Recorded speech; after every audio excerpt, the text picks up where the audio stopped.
plaintiff, Mildred Diamond, was friends with the defendant, and she says they were both crack addicts. Mildred claims she's been sober for 29 years, but she believes the defendant is still using. Mildred's suing because she claims the defendant busted out her window. Defendant Christie Roberts insists she's been sober for 9 months, and she believes Mildred is jealous because Christie has male friends who give her gifts. Christie's countersuing for unreturned property. All rise. This court is now in session. The Honorable Judge Greg Mathis presiding. You may now be seated. Start with you. Judge Honor, I've been knowing Miss Christie Roberts since 1980. We both were on crack cocaine together. I've been off of crack cocaine for 29 years. Good. You were on how long? I was on it for, I want to say probably about 6 years. Okay, glad that's all. I'm off of crack. She's still on crack. How do you know she's No, still that's on a lie. crack? She's still on crack. How do you because know? She called me and said, Mildred, come and get me. I'm tired of being on crack cocaine. When did she do that? She did that in July. Did you go get her? I went and got her. From where? From off the streets. She was off of Two Notch Road. So I went and picked her up, and I explained to her, you cannot live with me, but you can visit me, and I'm going to help you. She came over, and she stayed over. Okay. And this was back in July. This was in July. How long did she stay with you? She stayed till August the 3rd. Why did she leave? She left to go with her friend. She had problems with me.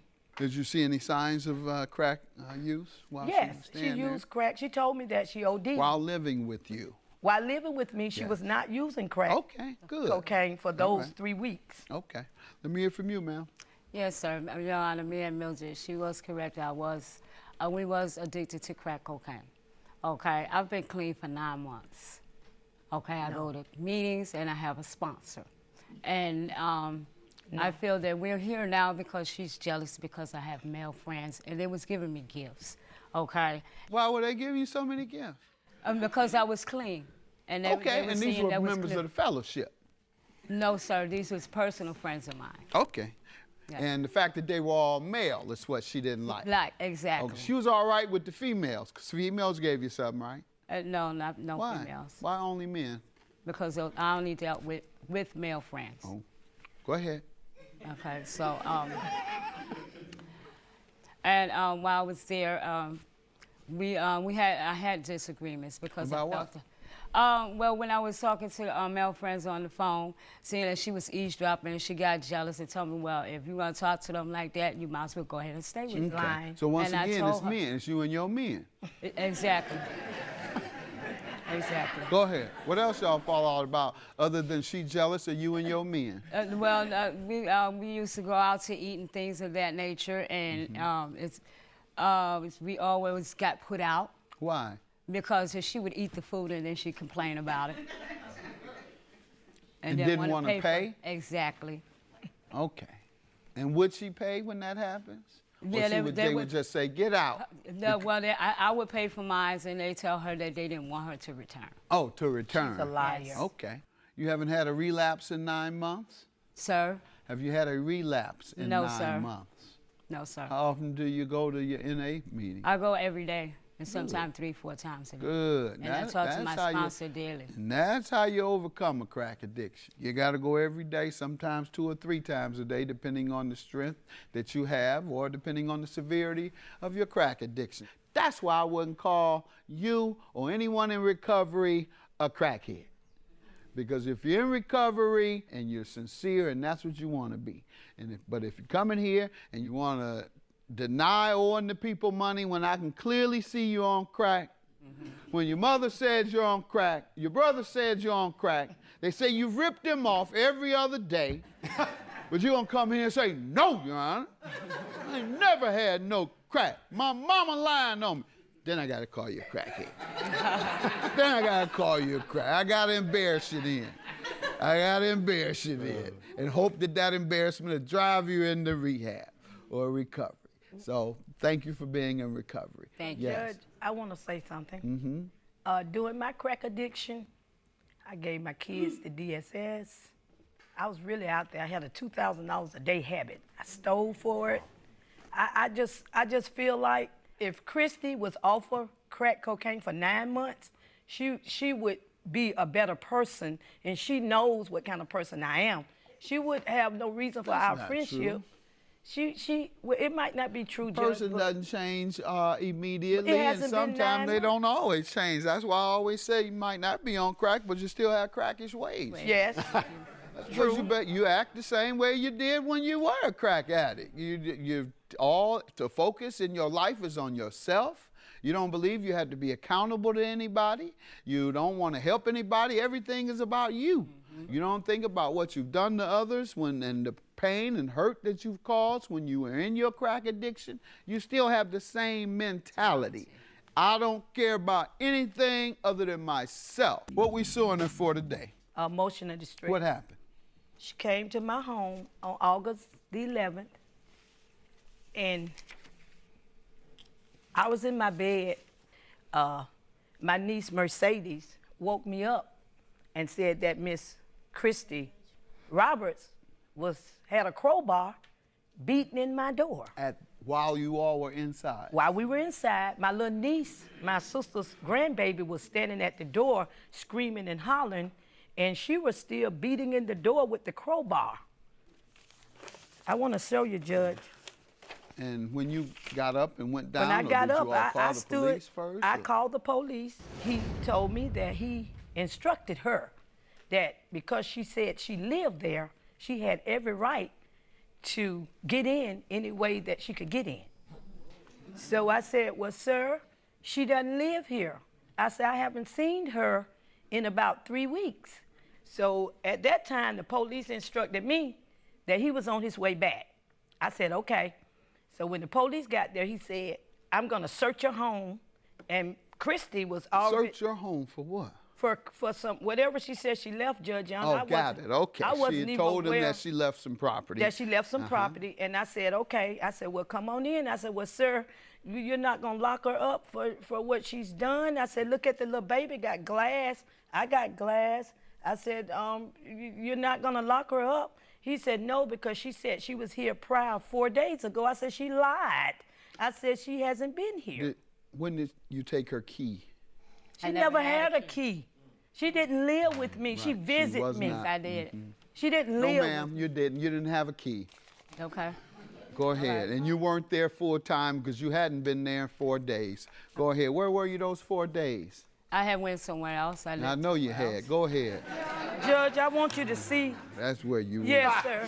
I have to sleep. went on a I bench. moved out Go of my ahead. bedroom and I sleep to the door. Why you just didn't admit to a relapse, ma'am? Let me I see. didn't. You have I the had police relapse, report. sir. Police report, please. Yes, sir. And what that sounded like, everything she described sounded like a crackhead move. Not absolutely certain, but that's what it sounds like. And your response sounded like one. Where were you for 4 days? Well, I was just out and about. Sir, Judge, she wouldn't answer the phone for me. I was worried about her. So she said, well, All right, stop ma'am, let's hear worrying. from you. Yes, sir. So I have been texting her on several occasions after I left that day to get my belongings, my clothes that I left, that I kept asking for my Let me see him, please, Doyle. Okay. And what was the response? She would call me crackhead this, you don't live here, I don't have no belongings or anything like that. And I have 2 witness statements saying that I was there and they seen my clothes and belongings. This is my house. You fake you jealous of my success, what my girlfriend gave you, and you would not take it. I gave you that. You still a crackhead, so go find you somebody to play with. You are a crackhead, and that's what you always will be, and not welcomed to my house. Why were you so hostile about it? She kept calling me, and I kept calling her, and she Asking for wouldn't my answer for me. She never asked me for anything. But no, ma'am, but when she asked you, she was very clear. When she on asked me this what? date. When can she come and get her things? I That's told her what. she could come and get them, but I didn't know that she left anything. When she left, she took her things, Judge. I didn't get up to look behind her. Now, your emotional distress, how did she cause you emotional distress? Judge, glass was everywhere, all over my foyer, all in my house. Y'all I had have to- something in this report where the police admits to telling her to get in there any way Yes, she sir. can? Yes, sir. All right, well, this woman essentially The- obeyed law enforcement telling her what to do. But certainly, ma'am, she don't give you your stuff, you sue her. You ain't kicking the door or busting the windows. After standing at the door and attempting to make contact with individuals, I advised Roberts that if she lived there and was illegally evicted, she could do what she needed to do to gain entry. Well, first of all, evicted presumes that you were a tenant, and you weren't a tenant, ma'am. Whatever the police told you, you knew you weren't a tenant. You didn't have any keys. You were in and out of there all the time. You were not her tenant. They're saying a tenant. And so you should have known you had a responsibility to know your status when you living in somebody's house. Next, you're going to be saying, I'm the wife. You can't just determine your own status. When you go to somebody, I ain't going nowhere, I'm a tenant now. Well, you don't have no keys, and I didn't tell you. You said this was a temporary stay, and I changed my mind, I'm a tenant. You can't dictate the status of your being in somebody else's house. What do you want to say, young lady? First of all, stand up and state your name. My name is Mercedes Stillwell. On that day, it was my birthday, and ever since then, I haven't wanted to leave my aunt there while her door was like that. I have came down for my uncle's funeral, and I have met her at the Passover.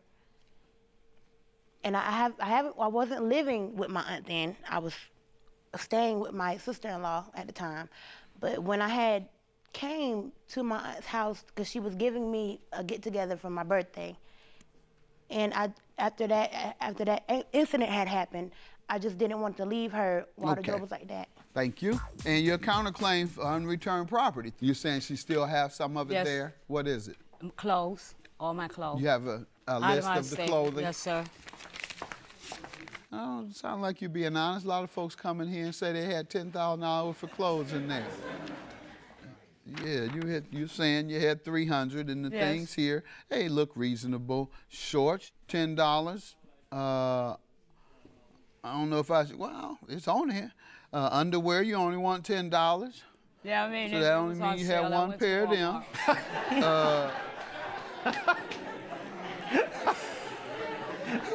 You know I have.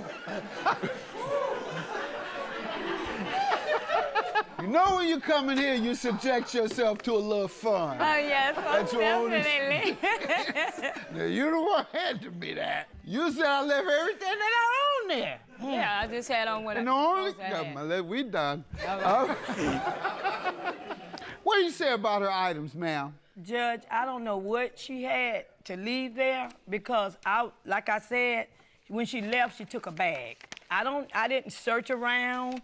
I was really under the weather, and anything she asked me for, I've always given it to her. I have no reason to keep her property. All right, this is what I'm gonna do. I'm convinced based on what I believe her honesty. Anytime somebody give you a list and say, I ain't got but one pair of drawers in my life, they are being honest. She is being honest, so nothing you can tell me about that. 6 people were so at you're my gonna house. get, ma'am? Yes, sir. $300 for your items that I believe somehow are either still there or were illegally disposed of. You're gonna get that. Okay, thank you. And always be honest like that, even if it doesn't sound very flattering. And you, ma'am, I'll give you your $3,000 because I do believe, ma'am, that was illegal. You knew you weren't a resident, and you knew that's why she had never given you a key. And I'm going to grant her her judgment, even though she's not asking for the windows, because she wanted more. And that was for the emotional distress. And certainly somebody banging on your door and then busting your windows is emotional distress to the tune of what she's asking for. A young lady, she didn't prepped her. You'd been in court a lot. She prepped her. She prepped her. Tell her you can't sleep. I'll tell him I'll never see my niece again, Your Honor, at the house because of what happened, and that's emotional distress. So you knew what to do, and you did it right. $3,300 for you. Have a good day. I want to tell Christie, as a friend, past friend, please get you some real help, because real help is out there.